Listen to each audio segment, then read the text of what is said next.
काय होईल अंतिम टप्प्यामध्ये 6 चेंडू आणि मॅच जिंकण्यासाठी 15 धावांची आवश्यकता आहे. पहिला बॉल अप्रतिम टाकलाय. जबरदस्त.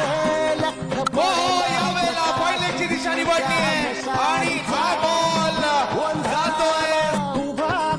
यावेळेला चांगला बॉल पाहिला मिळाला. मनगटी पटकन त्या ठिकाणी केला. एक धाव घेतली गेली आहे. दुसऱ्या धावेसाठीचा कॉल आणि तोपर्यंत 2 धावा तिकडे कंप्लीट झालेल्या आहेत.